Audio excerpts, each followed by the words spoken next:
Welcome back to the Filipino FM channel. The English Premier Division starts back up on Friday with the Man City versus Burnley match. So I thought it would be fun to do an EPL football manager experiment.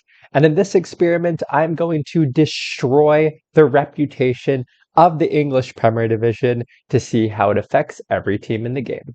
So normally, as we can see here, the English Premier Division is the most reputable league in Europe. But I've gone using the in-game editor and completely destroyed the reputation of the EPL. So reputation goes from 1 to 200. So I've set it to 1, the lowest possible reputation in the game. And if we actually look at the reputations and we scroll all the way down, we can see here that the English Premier Division has essentially the lowest reputation in the game, along with like the Welsh sixth tier and the Welsh seventh tier and the Irish regional divisions. So the EPL is the least reputable league in the game. But to compound upon that and make it even more difficult, I've gone into each individual club and I have also lowered their reputation to 1. So in Football Manager, the reputation goes from 1 to 10,000 clubs, with 10,000 being like a Champions League winning side and 1 being the lowest possible. So I have gone into every single club in the English Premier Division, lowered their reputation to 1, so that the EPL is truly the least reputable league in the game with the least reputable clubs. So I think it'll be interesting to see what happens here, because obviously right now the English clubs have some of the best players in the game and they always tend to do well in Europe.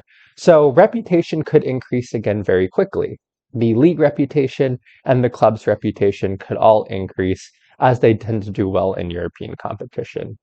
However, given that they currently have a low reputation, it'll be interesting to see whether at the very beginning they tend to lose players and whether they're unable to recover after this reputation loss. So I have this simulated until 2030, but to start off, let's go 1 year into the future to see how all of the clubs are doing then. So I'll fast forward 1 season and see how we're getting along. Welcome back, and somehow in 1 season, the English Premier Division is back to being the most reputable league in the game. I don't know how that happened so quickly. Teams must have done well in European competition, so let's check that out. Well, interestingly, an English team didn't win the Europa Conference League, nor did they make the final. Okay, so let's look at the stages from last season and see what happened there. So if we go to the final, we don't have any teams there. If we go to the semifinal, we don't have an English team there. This is the Europa Conference League. This is very interesting. I don't know how England has done so. West Ham was knocked out in the round of 16.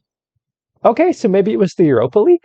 Well, similarly, looking at the Europa League, it doesn't seem that English clubs did so well there. So if we go to the final, it was Spanish and Italian. If we go to the semifinals, no English team there.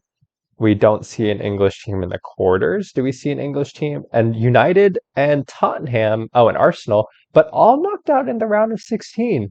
I wonder if they lost some players. I don't know how the league reputation got so good, but certainly the club's reputations seem to be affecting how they're doing in European competition. Let's also check out the Champions League. Okay, Inter won the Champions League in this version of the game.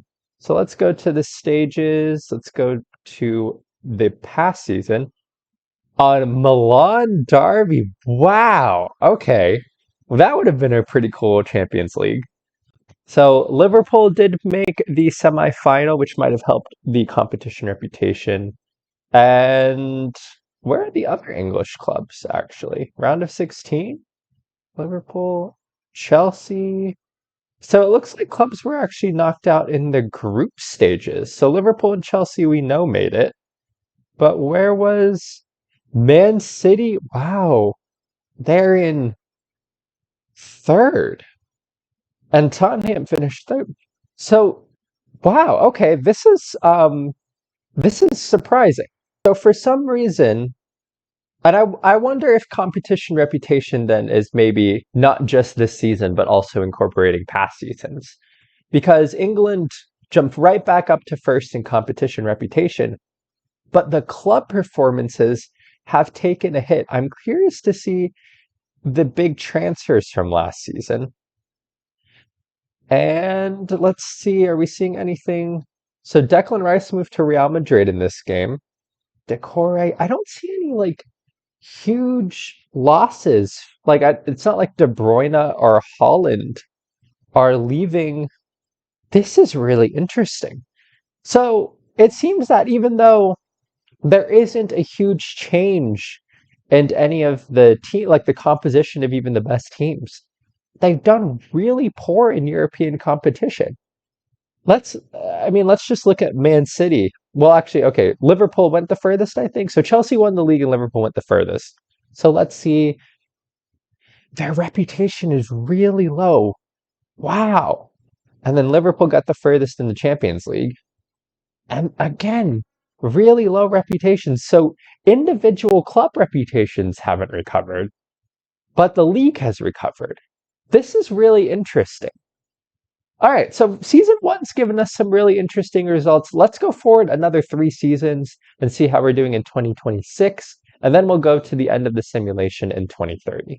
Welcome back. We are in 2026, and it seems like we're seeing some sort of effect here because the English Premier Division is now only the second most reputable league in Europe. And looking at the past winners, so Man City is the past winner most often. It looks like maybe City and Arsenal have done the best. So let's check out Man City's reputation. And they've recovered quite nicely, 6,289. That's a pretty good reputation. It's not like a top reputation, but it's pretty good. So it seems like English clubs are recovering. Let's see maybe a team that didn't do so well last season. So let's see West Ham. West Ham's in the Europa League. Let's see how they did. 2000. Okay, so the rest of England is still pretty low. Let's look at some of the transfer windows though, just to see if any big names are moving out. Well, City are signing Bukoko. City are still spending big money, but are there a lot of movements out? I don't see, like, nothing's really standing out to me. What about the previous season? Okay, these are some big. Okay, this is different. Nunez going for big money to Bayern. Havertz moving. Bukayo Saka moving. That suggests that the Premier League, as big players are moving to other leagues, that does suggest that the clubs maybe aren't as reputable. Okay, what about the previous season? I don't see anything huge here actually. Cody Gakpo went to Saudi Arabia. That's interesting. Okay, so and Declan Rice there. So maybe nothing huge. Maybe more towards the end there with like Bukayo Saka and Kai Havertz leaving. Let's check out European competition and see how English clubs are doing there. So in this version of the universe, there are no English winners of the Europa Conference League. That's really interesting. St. Gallen actually winning the last one from the Swiss Super League. That's pretty cool. So looking at the past, we haven't even had an English finalist. That is very interesting because English clubs normally dominate the Europa Conference League. Let's check out the Europa League and see how English clubs are doing there. Also, no winners there. And no finalists. This is okay. I think destroying the club reputations was probably more important than destroying the league reputation. And checking out the past winners of the Champions League, again, no English clubs, and usually like City and Liverpool absolutely dominate the Champions League. Let's look at the last. This is very interesting. This is much more interesting than I think I even thought it would be, given that the English league just immediately went back to being one of the most reputable leagues in Europe. But looking at the final of the last season, so the semifinal, again, no English clubs. Only one English club in the quarterfinals, and they lost there, round of 16. A few more, only a couple of. This is okay. This is really interesting. So destroying the league reputation maybe didn't do a whole lot, but destroying each individual club's reputation has actually had a big effect on how England is doing in Europe. Well, some really interesting results so far. Let's go to 2030, which is the end of what I have for the simulation, and see how English Premier League clubs are doing there. So it doesn't seem like the English Premier League has recovered by 2030. They're down to third as far as European league rankings are concerned. Let's look at the past winners. So City's absolutely dominated. Let's see how City is doing as far as the reputation. See, this is something that's interesting. The reputation has really recovered and it's pretty good at 71-35. But at the beginning of the game, City's reputation is like over 9,000, like close to 10,000. So English clubs really haven't recovered their reputation at this point. Let's look at some smaller, like Tottenham, some smaller Premier League clubs, and they're only 4,000. So English clubs that aren't in Europe are certainly not doing as well. And it seems that it's preventing them from including. And another interesting thing here is if we look, because I didn't change anything about the championship clubs, there are a lot of different teams here than we saw at the beginning as far as teams who are now in the English Premier League. So it seems that teams that started off in the championship, they didn't have that reputation loss.